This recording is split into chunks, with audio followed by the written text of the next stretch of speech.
नमस्कार। जनसंज्ञान में आपका स्वागत है। मैं दिलबाग सिंह धनखड़। कल 31 अक्टूबर था, आप सबको पता है। तो ये जो तारीख है 31 अक्टूबर की तारीख जो है हमारे देश की राजनीति के लिए एक बहुत महत्वपूर्ण तिथि है। आप सबको पता है 31 अक्टूबर को हमारे जो पहले गृह मंत्री थे सरदार वल्लभ भाई पटेल जी, उनका जन्म दिवस भी है और इसी जन्म दिवस को एकता दिवस के रूप में ही मनाया जाता है।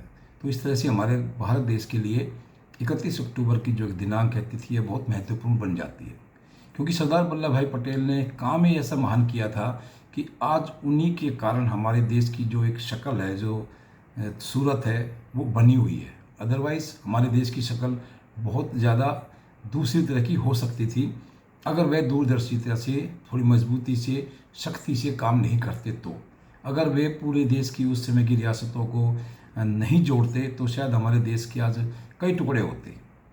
तो इसलिए उनके जो जन्म दिवस को एकता दिवस के रूप में मनाया जाता है और उनको लौह पुरुष की उपाधि भी दी गई है। उन्होंने काफ़ी संघर्ष भी किया है।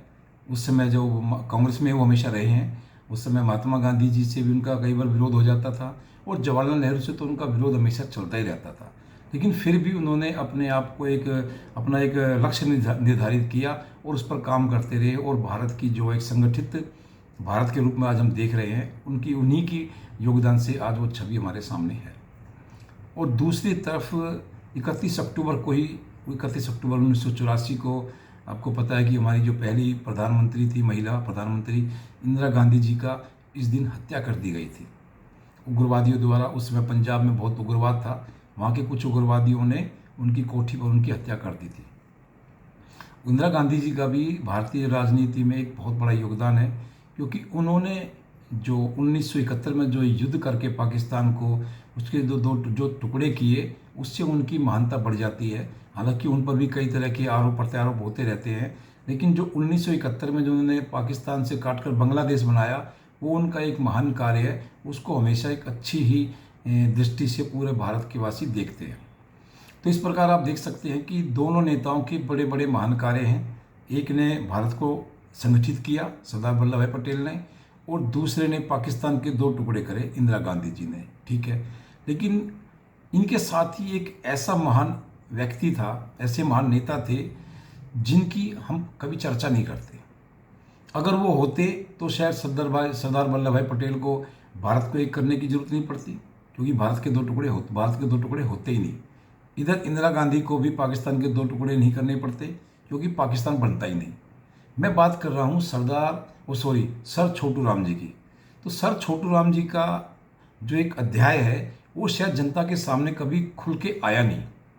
उनके क्षेत्र में तो काफ़ी लोग जानते हैं, लेकिन मुझे लगता है कि काफ़ी भारत के जो हमारे वासी हैं, देशवासी हैं, वो उनके बारे में कम ही जानते हैं।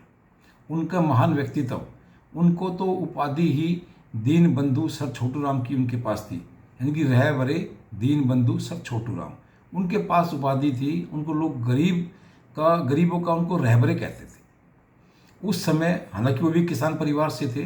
किसान परिवारों की भी हालत उस समय इतनी दुर्दशा थी कि उनको भी दूसरे टाइम की रोटी का कोई भरोसा नहीं होता था। हालांकि पैदा वो करते थे, लेकिन फिर भी उस समय एक साहूकारी प्रथा, यानी कि जो सूदखोर ब्याजखोरों के एक ऐसा मकड़जाल उस टाइम बना हुआ था कि गरीब आदमियों को बिल्कुल उन्होंने निचोड़ के रखा हुआ था। कई बार आंदोलन भी हुए थे, भाई गरीब आदमियों ने क्या करें, भूखे मरते क्या करेंगे। कई बार ऐसे बड़े बड़े कांड भी हो जाते थे उस समय कि गरीब आदमियों ने इकट्ठे होकर के कुछ भी बड़ा एक अहिंसा का रूप धारण कर लिया था। लेकिन उनका जो मेन टारगेट था, वो ये कहते थे कि भाई गरीबों का जब तक पेट नहीं भरा जाएगा, देश में कभी शांति नहीं हो सकती और ना ही धर्म की बात कर सकती। आपको यह भी जानकर बड़ा आश्चर्य होगा कि सर छोटू राम जी एक ऐसे आदमी थे, उस समय जितने भी दल थे, समुदाय संगठन थे, सब छोटू राम जी के खिलाफ थे। यानी कि वे आपस में भी खिलाफ थे और साथ में सर छोटू राम के भी खिलाफ थे। यानी कि उस समय जो सबसे प्रमुख दल था कांग्रेस। हालांकि सर छोटू राम भी पहले कांग्रेस में रहे हैं, लेकिन कांग्रेस की कुछ गलत नीतियों के कारण उन्होंने कांग्रेस छोड़ दी थी और केवल उन्होंने अपना जो जीवन का एक उद्देश्य बना लिया था, वे गरीबों की मदद करो, गरीबों के पेट को भरो, उनकी दशा सुधारो। क्योंकि उन्होंने बिल्कुल देखा था अपने घर परिवार में कैसे वो, उनका घर परिवार भी किस तरह से बिल्कुल गरीबी की गुर्बत की जिन्हें ज़िंदगी उन्हें जी, और किस तरह से वहाँ के लोगों का शोषण वहाँ की उस टाइम की सरकार भी, अंग्रेज सरकार भी करती थी। और हमारे देश के जो काले अंग्रेज थे उस समय के, जो साहूकार थे, जो सूदखोर थे, वो सबसे ज़्यादा करते थे। उस समय की व्यवस्था में ब्याजखोरी इतनी ज़्यादा थी, यानी कि प्राइवेट बही खातों की इतनी ज़्यादा पूछ होती थी कि जो उन्होंने लिख दिया सूदखोरों ने, ब्याजखोरों ने, सरकार भी उसको, कोर्ट भी उसको मानता था। तो उन सबको देखते हुए सर छोटू राम जी का केवल एक ही चीज़ थी कि भाई ऐसे हम देश का, हम कोई सुधार नहीं कर सकते, और देश की ऐसी आज़ादी की देश का कोई फ़ायदा भी नहीं जिससे कि गरीब भूखे रह जाए। तो इस तरह से जो उस समय की जो चार पार्टियां थी, खासकर कांग्रेस और हिंदू महासभा, आरएसएस, और साथ में मुस्लिम लीग जो जिन्ना की पार्टी थी, वे चारों ही लगभग सर छोटू राम के खिलाफ रहते थे। कांग्रेस और जिन्ना की पार्टी तो बिल्कुल ही उनके खिलाफ रहती थी, लेकिन उन्होंने कभी इस चीज़ की परवाह नहीं करी और अपने वो काम में लगे रहे। तो उनके इन्हीं कामों को देखते हुए आप ये देख सकते हैं कि उस समय जिस टाइम जिन्ना का पूरा जोर था, पूरे भारत में जिन्ना घूम घूम के पाकिस्तान की मांग कर रहा था, उस समय जो पंजाब, जो आज पाकिस्तान है, वहाँ पर 57% मुस्लिम पॉपुलेशन थी। हालांकि अब तो ज़्यादा ही हो गई है, 100% ही मान सकते हो। लेकिन जब सर छोटू राम जी जीवित थे और वो वहाँ के पंजाब के, लाहौर के, हरियाणा के, हिमाचल के, दिल्ली के भी काफ़ी हिस्से के, वो उस टाइम गृह मंत्री हुआ करते थे, रेवेन्यू मिनिस्टर होते थे, और गृह मिनिस्टर, दोनों मंत्रालय उनके पास होते थे। तो उस समय उन भी, यानी कि 57 पॉपुलेशन होते हुए भी जिन्ना को लाहौर से, पंजाब से एक भी वो अपने कैंडिडेट को चुनाव नहीं जिता पाते थे। उनको चुनाव लड़ने के लिए वहाँ कैंडिडेट नहीं मिलते थे। और सर छोटू राम ने, जब उन्होंने एक दो बार वहाँ कुछ धार्मिक भावना की बात की थी, तो सर छोटू राम ने उनको खुला चैलेंज दे दिया था कि जिन्ना 24 घंटे के अंदर खाली कर दे, चला जाए यहाँ से, वरना तेरे को उठा के जेल में डाल दूंगा। तो यानी कि जिन्ना केवल, अगर अपने उस समय में केवल डरता था तो केवल एक सर छोटू राम से डरते थे, क्योंकि मुस्लिम पॉपुलेशन भी, हिंदू पॉपुलेशन भी सब सर छोटू राम के साथ थी। छोटू राम ने कभी ये नहीं कहा कि भाई मैं किसी जात बिरादरी की बात करता हूँ। उन्होंने केवल हमेशा गरीब और मजदूर की बात करी, क्योंकि उस समय हमारे देश की, आप समझ सकते हो, 99% लोग गरीब थे, पॉपुलेशन बहुत ज़्यादा, ज़िंदगी उनकी दुश्वार थी। आज तो हर एक के पास गाड़ी, बंगला, कोठी सब कुछ है, लेकिन उस समय बड़े बड़े जो जमींदार होते थे उनकी भी हालत ठीक नहीं होती थी। मजदूर जिनके पास ज़मीन नहीं होती थी उनका तो पूछो ही मत, उनके तो और भी ज़्यादा हालत ख़राब थी।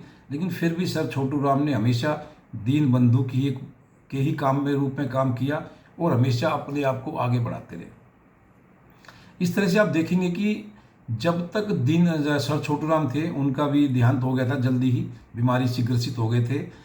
9 जनवरी 1945 को उनका देहांत हो गया था। तो यानी कि उनके 2.5 साल बाद तक, 2.5 साल तक भी हमारी जो उस समय की कांग्रेस की सरकार थी, पार्टी थी, वो जिन्ना को कंट्रोल नहीं कर पाई। यानी कि उनकी मृत्यु के 2.5 साल बाद ही पाकिस्तान, जो बिल्कुल जिन्ना के लिए बिल्कुल एक ऐसा क्षेत्र था जहाँ उसकी जाने की हिम्मत नहीं पड़ती थी, सर छोटू राम ने जिन्ना को तड़ीपार कर रखा था। लेकिन 2.5 साल बाद ही वहाँ से उन्होंने पाकिस्तान का एक बहुत बड़ा टुकड़ा भी ले लिया और वहीं से पाकिस्तान भी बना लिया। तो इस तरह से आप देखेंगे कि अगर सर छोटू राम की नीतियों पे उस समय की कांग्रेस चलती, उन्होंने काफ़ी चिट्ठियाँ लिखी थी, अंग्रेज ऑफिसर्स को भी लिखी थी, महात्मा गांधी जी को भी लिखी थी, कांग्रेस पार्टी को भी लिखी थी, सबको लिखी थी। उनकी चिट्ठियाँ आज भी रिकॉर्ड के अंदर है। उनकी चिट्ठियों को पढ़ोगे तो आप खुद ये कह सकते हैं कि हाँ भाई, इन्होंने जो उनकी सलाह अगर शायद उस समय मानी होती तो आज हमारे देश की जो शक्ल है, जो आज टुकड़े जो कटे हुए हैं पाकिस्तान के साथ और बांग्लादेश के साथ, जो सिस्टम बना हुआ है, वो शायद नहीं होता। तो मैं फिर ये मानता हूँ कि अगर सर छोटू राम जी 2-4 साल और जीवित होते तो शायद सरदार पटेल जी को भी पूरे भारत को एक करने की जरूरत नहीं पड़ती, इंदिरा गांधी जी को भी पाकिस्तान के 2 टुकड़े कराने की जरूरत नहीं पड़ती, क्योंकि ये सब हो ही नहीं पाता। मुस्लिम लीग को वहाँ से कभी कोई ऐसी सपोर्ट नहीं मिली कि वहाँ जिन्ना जा कर के एक रात बिता सके। सर छोटू राम का जो जनता पर और गरीबों पर इतना प्रभाव था कि उनकी एक ही आवाज़ में पूरी जनता, पूरे किसान खड़े हो जाते थे। अंग्रेज भी सर छोटू राम के सामने कांपते थे। किसी भी और राज्य में अंग्रेजों ने कभी भी अपनी मर्जी से ही जो किसानों को मूल्य दे दिया, खेती का जो समर्थन मूल्य दे दिया, उसमें कभी कोई काट छाट नहीं कर पाता था। लेकिन सर छोटू राम जी टेबल पर बैठकर अंग्रेज़ों से बार्गेनिंग करते थे और जितना उनको ठीक लगता था किसानों के लिए उतना वो लेते थे। और कई बार तो अंग्रेज़ों ने उस मुद्दे से भी ज़्यादा दिया, क्योंकि जब उसकी कैलकुलेशन करी और सर छोटू राम ने धमकी दे दी। अब भाई एक बार ऐसे कोई मैटर किस्सा आया था, किसानों का जो गेहूं का रेट था काफ़ी कम दिया, तो सर छोटू राम जी ने कहा नहीं इतना नहीं चाहिए, हमें ज़्यादा चाहिए। मैं एग्जैक्ट फिगर उसकी भूल रहा हूँ। तो उन्होंने कहा नहीं मुझे इतना चाहिए, अगर इतना नहीं दोगे तो उन्होंने ऐलान कर दिया कि भाई किसानों को बोल दिया अब ये केवल अपने खाने लायक बचा लेना, बाकी पूरी फसल को आग लगा दो। जब अंग्रेजों ने उनकी धमकी सुनी और डर गए अंग्रेज, तो उन्होंने जितना सर छोटू राम जी मांग रहे थे उससे भी ज़्यादा उनको प्राइस दिया। कीमत मैं एक्चुअली में भूल रहा हूँ, मणों के हिसाब से कीमत होती थी, एग्जैक्ट फिगर मेरे को इस टाइम फिलहाल ध्यान नहीं है।